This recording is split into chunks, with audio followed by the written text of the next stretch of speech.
ರಾಯಚೂರು ಜಿಲ್ಲೆ ಮಸ್ಕಿಯಲ್ಲಿ ಮಳೆ ಅವಾಂತರವನ್ನೇ ತಂದೊಡ್ಡಿದೆ. ಬಿರುಗಾಳಿ ಸಹಿತ ಮಳೆಗೆ ಮಣ್ಣಿನ ಮನೆಯ ಕುಸಿತವಾಗಿದೆ. ಮಸ್ಕಿ ಪಟ್ಟಣದ ಮಲ್ಲಮ್ಮ ರೆಡ್ಡಪ್ಪ ಭೂವಿ ವಡ್ಡರ್ ಎಂಬುವರ ಮನೆ ಕುಸಿತವಾಗಿದೆ. ಮನೆಯಲ್ಲಿ ಯಾರೂ ಇಲ್ಲದಿದ್ದರಿಂದ ಯಾವುದೇ ರೀತಿಯ ಅನಾಹುತ ಸಂಭವಿಸಿದೆ. ಮಳೆ ಗಾಳಿ ಬರುವಾಗ ಆ ಮನೆಯಲ್ಲಿ ಯಾರೂ ಕೂಡ ವಾಸ ಇರಲಿಲ್ಲ ಅಂತ ಹೇಳಿ ಒಂದು ದೊಡ್ಡ ಅವಾಂತರ ನಡೆಯೋದಿತ್ತು, ಅದು ತಪ್ಪು ಹೋಗಿದೆ. ಅದೃಷ್ಟವಶಾತ್ ಯಾವುದೇ ರೀತಿಯ ಅಪಾಯ ಸಂಭವಿಸಿಲ್ಲ. ಮನೆಯಲ್ಲಿದ್ದಂಥ ಪೀಠೋಪಕರಣ, ಗೃಹ ಉಪಯೋಗಿ ವಸ್ತುಗಳಿಗೆಲ್ಲ ಹಾನಿಯಾಗಿದೆ. ಘಟನಾ ಸ್ಥಳಕ್ಕೆ ಅಧಿಕಾರಿಗಳು ಭೇಟಿ ನೀಡಿ ಪರಿಶೀಲನೆಯನ್ನು ಮಾಡ್ತಾ ಇದ್ದಾರೆ. ಇರೋಕ್ಕೆ ನಮಗೆ ಮನೆ ಇಲ್ಲ, ನಮಗೆ ಮನೆ ಮಾಡಿಕೊಡಿ ಅಂತ ಹೇಳಿ ಮನೆ ಕಳೆದುಕೊಂಡಿರುವಂಥ ಮಲ್ಲಮ್ಮ ಬೇಡಿಕೆ ಇಟ್ಟಿದ್ದಾರೆ.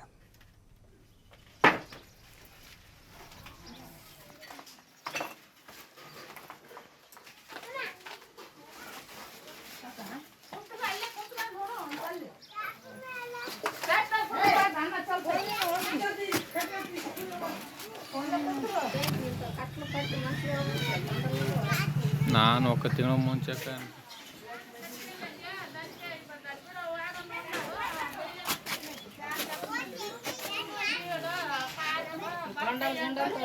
పడింటే వస్తుంటే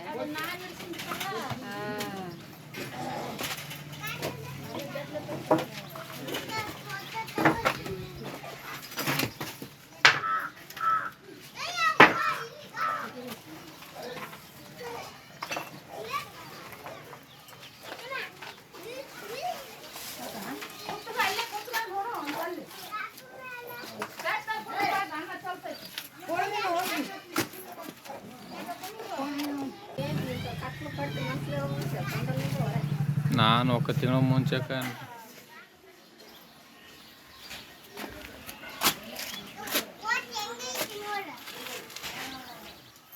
ಇದ್ದೀರಿ.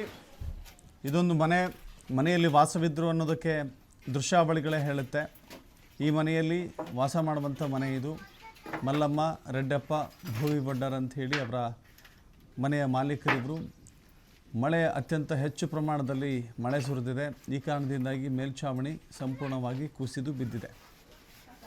ಮನೆಯಲ್ಲಿ ಯಾರೂ ವಾಸ ಇರಲಿಲ್ಲ ಈ ಸಂದರ್ಭದಲ್ಲಿ, ಹೀಗಾಗಿ ಯಾವುದೇ ರೀತಿ ಅಪಾಯ ಸಂಭವಿಸಿಲ್ಲ. ಬಟ್ ಈಗ ಮನೆ ಈ ರೀತಿ ಕುಸಿದು ಹೋಗಿದೆ ಅಂತ ಹೇಳಿದ್ರೆ ಮನೆಯಲ್ಲಿ ಚಿಕ್ಕ ಚಿಕ್ಕ ಮಕ್ಕಳಿದ್ದಾರೆ, ವಯಸ್ಸಾದವರಿದ್ದಾರೆ, ಅವರ ಮುಂದಿನ ಜೀವನ ಹೇಗೆ ಅನ್ನೋದು ಅವರಿಗೆ ಪ್ರಶ್ನೆ ಆಗುತ್ತೆ. ಇವತ್ತು ರಾತ್ರಿ ಉಳಿದುಕೊಳ್ಳೋದಿಲ್ಲಿ, ಜೀವನ ಮಾಡೋದಿಲ್ಲಿ. ಹೀಗಾಗಿ ಸರ್ಕಾರ ತಕ್ಷಣವೇ ಎಚ್ಚೆತ್ತುಕೊಳ್ಬೇಕು. ಯಾಕಂತ ಹೇಳಿದ್ರೆ ನೋಡಿ, ಮನೆ ಬಿದ್ದ ತಕ್ಷಣ ಪರಿಹಾರ ಕೊಡಬೇಕು ಅನ್ನೋದು ಪ್ರತಿಯೊಬ್ಬರ ಬೇಡಿಕೆ ಆಗುತ್ತೆ. ಬಟ್ ಪರಿಹಾರ ಅನ್ನೋದು ಇಮಿಡಿಯೇಟಾಗಿ ಬರೋದಿಲ್ಲ.